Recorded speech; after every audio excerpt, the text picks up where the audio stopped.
and is submissive. Modesty. Yes, this is also a very tempting topic. She's a servant. I know you're going to say a servant.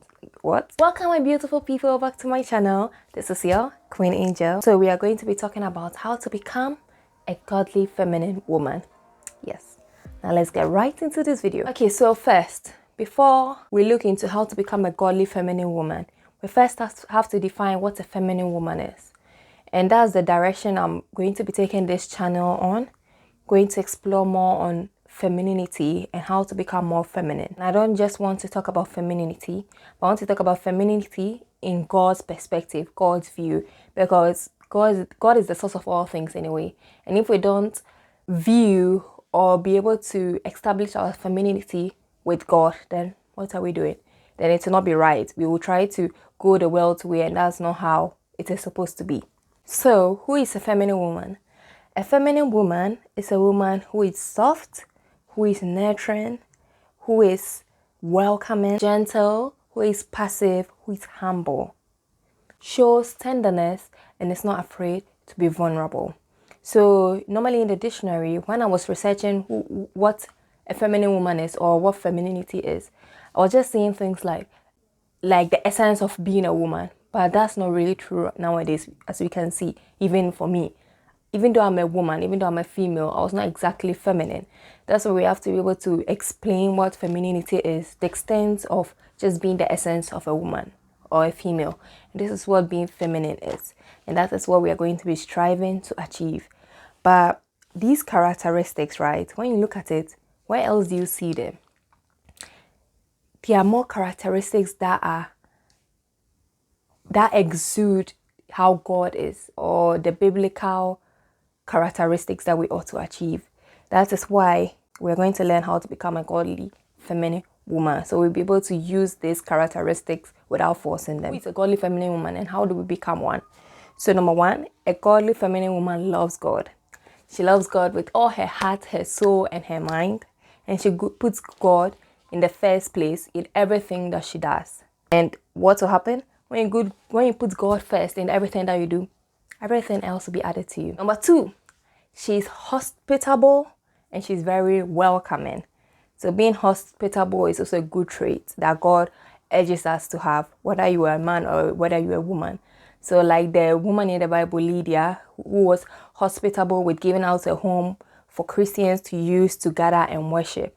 That is who a feminine godly woman is. And she does not grumble. She does not grumble. She does not be like, oh, every day they keep coming to my home and I don't like it. If you don't like it, you don't have to do it, you know. But she's hospitable. It's something that she loves to do. Why? Because she's a feminine godly woman. Number three, she's a servant.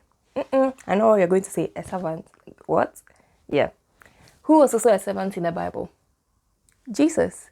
Because he served others. And he said that a leader is the person that serves. That's why he was washing his disciples' feet. Because even though he is a leader, he is doing the dirty jobs. Because that's what a leader does. A leader serves others. And that's what a godly feminine woman is. How can we serve others? We can serve others in different ways. We can serve others by helping in the church. So God gave us a creative brain. Like compared to men who are more logical and everything else analytical, we are more creative. We have a more creative brain. And why do you think God gave us a creative brain? Because he knows we are going to use our creativity to make the world a better place. That's why they say that a man builds a house, but a woman makes it into a home. So without the presence of a woman, the house will just be a house, just going, coming. But you'll not be able to feel comfortable there because a woman will rearrange the place to make it a place that human beings can live in. Yes. So we can also do that in the church, you know, rearranging, organizing the church, decorating the church, or even helping with kids ministry. Number four, and I'm going to ruffle some feathers here, but a godly feminine woman is submissive. Guys, you don't understand how much I hated this term. I'm like, ew, what's submissive?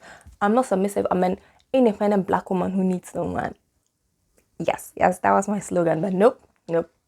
We cancel that out now. Who do we submit to? We submit to God. We submit to authority.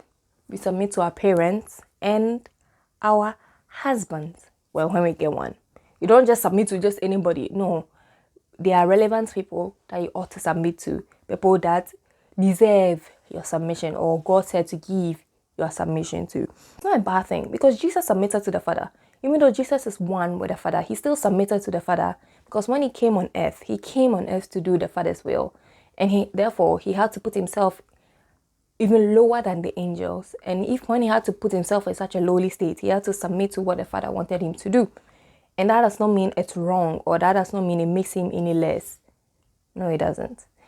Like submission, sometimes some things need to be done in a certain way so that chaos will not be caused, so that a mess will not be caused. That's why in the family, the husband submits to God, the woman submits to the husband, and the children submit to the parents, so that the chaos will not be caused in the family. That's why God made it like that. Of course, we are not just submitting to any man. We are submitting to our husbands. And what is our husband supposed to do? Our husband is supposed to love us just as Christ loved the church. And what did Christ do for the church? He died for the church. So our husband is supposed to love us till death, to die for us. Why wouldn't you want to submit to somebody who loves you so much that they can die for you? See? Yes. So that's why God wants us to submit to our husbands. And that's why we have to choose our husbands well. Because you cannot go and submit to just any nick and cranny, like just any guy. Like that guy that I was in a situationship with. That time I did not know much about submission. And then he was like, I'm a man, you have to submit to me. I was like, ew boy, bye. By that time I did not really know much about submission. So I was trying to wiggle my way out of it. Not really because I knew he was wrong and he's ill. Why would I submit to him? But because I felt like I shouldn't be submitting to any man at all. So I was trying to wiggle my way with some Bible verses until I learned what the true definition of submission is and who I ought to give that submission to. Tip number 5. Self-control. A feminine godly woman has self-control. So I'm going to say this Bible verse, and I'm sure most people know this. But God has not given us a spirit of fear, but of what?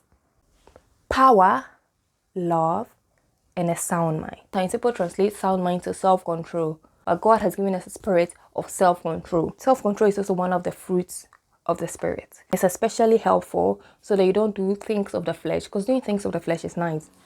Our flesh, it's nice. Our brain, doing things the heart wants, or at least being who I am, as people like to say nowadays, it's nice because we are born in sin.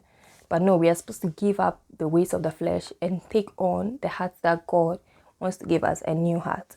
That's why when you become born again, he gives us the spirit of self-control. And when you have the spirit of self-control, you are able to resist things like temptation, which can lead to premarital sex and all them STDs and pregnancies. I spoke more about it in my Why I'm Still a Virgin video, and I'll link it above.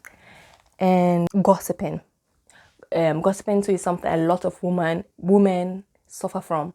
And I can say I was suffering from it too. And I did not even know it was gossiping. Because sometimes, when the tea is hot, and especially if the person deserves it, the person has done something wrong to you, they deserve you to be gossiping about them because maybe they do it to you, and then you might feel like it's warranted. But no, it's still gossiping. So all that's when self-control comes in. God will prick your conscience, and then you have to control yourself to stop. Now tip, but not the least, is 6. Modesty. Yes, this is also a very tempting topic. But that's why I have my whole, especially when you go to my Instagram, my whole brand is about being modest but still being stylish. Feminine, modest, godly, but still being stylish. Just because you're modest, that does not mean you have to wear dresses up to your knees all the time. Even though now I'm kind of wearing it, but you don't have to always wear dresses like that. Just being modest does not have to be boring. Like our goodies, our boobs, our butts, like they are for us, they are for God, they are for us, and they are for our mans in the future. So why do you think just any guy or any person deserves to just be gazing at them, just hanging about everywhere and just be gazing at them? No, of course they don't deserve it. So we have to keep it nice and clean, covered up nicely, tastefully. And it also shows others that we respect ourselves enough and we know our bodies are special and they are treasures, that they don't just need to be hanging about for just anybody to just see. Especially when you dress not in a decent way, then guys will be looking at you like a piece of meat. it kind of signifies to them that you don't respect yourself enough. So even if I'm looking at you as a piece of meat, it's warranted. It does not matter because that's how you are seeing yourself. You've got to put some respect on your name, on your body, because you deserve it. Another reason why God wants us to be modest is because some of our brothers in the faith, they might be weak.